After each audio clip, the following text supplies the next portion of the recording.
From the Kansas City Sports Update Studio, this is the Richard Smith Show, where we talk about all things Kansas City Chiefs, brought to you by Arrowhead-update. Check us out on iHeartRadio, Apple Podcasts, Google Podcasts, Spotify, SoundCloud, Spreaker, CastBox, YouTube, Player FM, and all third-party applications. Check out the Richard Smith Show on Facebook platforms such as Arrowhead-update and Kansas City Sports Update. And if you cannot find us there, just Google or search The Richard Smith Show and Kansas City Chiefs, and I promise you will find us. Lamar Hunt, the founder of the Kansas City Chiefs and the American Football League, is a big reason why the National Football League looks the way it does today. His upstart AFL challenged the NFL in the 60s. Eventually, the two leagues merged and created a championship game. The first Super Bowl between the Chiefs and the Packers played in the LA Coliseum in front of a sparse crowd. I would not have had any concept that the Super Bowl would grow to the proportions that it has today. First of all, as I said earlier, there were 32,000 unsold tickets for that game. That was the only Super Bowl where there were unsold tickets. Lamar was behind many things we still see today. It was his idea to use Roman numerals for the game, and the namesake happened almost impulsively. I said, well, I think that we ought to have 2 weeks until the championship game. And one of the other committee members said, well, what do you mean by the championship game? And I said, you know, the last game, the final game, the Super Bowl. And everybody kind of looked at me funny, and it was a totally spontaneous remark. Hunt says a toy, something called a Super Ball his children had played with, is why the name came to mind. We had no research. We had no market study. If we had commissioned a market research, we'd still be worried about it 30 years later whether we picked the right name. But it happened that it was a name that caught on with the public. Almost 50 years after that first Super Bowl and almost a decade after Lamar Hunt's death, his legacy lives on in the game of football and in special footage like this. How are we doing, Chiefs Kingdom? It is Father's Day, Sunday, June 16th, and I'm excited to be on the show today. That introduction was a unreleased newsreel from 20 years ago, and Lamar Hunt, the great former owner of the Kansas City Chiefs. Happy Father's Day, Kansas City. Today we're going to talk about the forefathers of football, and this segment is called How the West Was Won. Before the AFC West ever existed, there was the NFL along with the AFL. There was a young, innovative owner of a team called the Dallas-Texans. His name will forever be carved in the gridiron of the NFL. That man was Lamar Hunt, a man with nothing but a dream to merge the AFL and the NFL into a powerhouse league split into the AFC and the NFC. He was a man with a dream, a man with a goal, and Kansas City would be the foundation of the greatest merger in sports history. The GM of the Dallas Cowboys secretly contacted Lamar Hunt about hopes of merging the two leagues. After a series of negotiations with Lamar Hunt and various other AFL owners, the merger happened on June 8, 1966, but would not combine the leagues until the 1970 season. Thus moves football, formerly known as the NFL, into the Super Bowl era. Let's touch base on the foundation of the Super Bowl.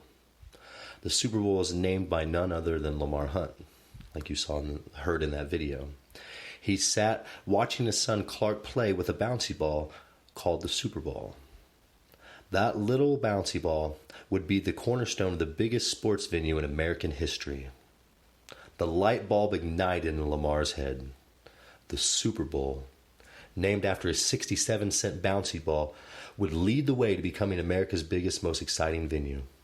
In fact, the Kansas City Chiefs played in the first Super Bowl against the Green Bay Packers. Unfortunately, they lost 35-10 at Memorial Coliseum in Los Angeles, California. The AFC West was born and would prove to be one of the toughest divisions in football to this day. The West consisted of the Kansas City Chiefs, the LA Raiders, the Denver Broncos, and the San Diego Chargers. Temporarily, the Seahawks as well. The AFC West is home to 7 Super Bowl victories and 9 Super Bowl appearances. The AFC West handles its business on the Super Bowl platform, and I look for that to hold true for some time to come. When us as fans take a second to remember some of the powerhouse players that terrorized the West, we think of players like Derek Thomas, John Elway, George Blanda, Lenny Dawson, Fred Biletnikoff, Bill Romanowski, Priest Holmes, Terrell Davis, Bo Jackson, Christian Okoye, Joe Montana, Peyton Manning, Jamal Charles, LaDainian Tomlinson, Tony Gonzalez, Dante Hall, and none other than Patrick Mahomes. I'm sure I've left quite a few names out as this list stretches out as long as any. Behind every great player is a great coach. The AFC West has never lacked legendary coaches. The John Maddens, the Hank Strams, Marty Schottenheimer, Mike Shanahan, Dick Vermeil, Art Shell, and Andy Reid. In so many ways, the AFC West has proven to be a dominant, competitive division in the NFL, with the most feared venues in Arrowhead, Mile High, and the LA Coliseum. Some of the most memorable games in the NFL have taken place on these legendary battlefields. Arrowhead-Stadium stands alone as the loudest, most disruptive venue in the entire world, and has an aura that will not only take your breath away, but will also make your heart skip a beat. The Kansas City Chiefs are one of the 2 most important franchises in NFL history. Originally, the Dallas-Texans. The Texans moved to a market that Lamar Hunt believed in, Kansas City. He moved there to make the NFL a real market. The franchise needed to move from Dallas to become a team because of a team known as the Cowboys, who held the majority of the market in Dallas. That move changed the sport of football and created not only the NFL, but the Super Bowl. Ownership of each AFC West team since day one has proven to be among the best the NFL has to offer. I find it extremely important to know how the West was born. Owners such as Lamar Hunt, Al Davis, Eugene Klein, Bob Howsam, those were the pioneers that founded the AFC West, that made football what it is today. I tip my hat to each one of those legendary coaches who had nothing but a vision that holds true to this very moment. Pioneers such as Pat Bowlen and Clark Hunt. Let's not forget Mark Davis, son of the infamous Al Davis. Everything that is the AFC West is the cornerstone of the NFL. We should be proud. We should be loud every Sunday. As a fan, we leave our echoes in the corridors of those stadiums forever. The feelings of victory, adrenaline, hurt, and loss. Inside those walls seem to hold on to the passion and energy of each fan as we leave each game. And it builds and it gets stronger as we anticipate our next arrival.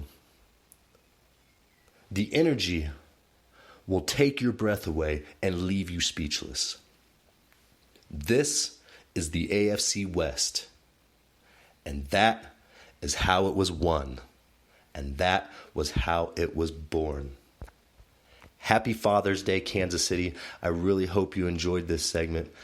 I feel it's extremely important to know the history of the AFC West.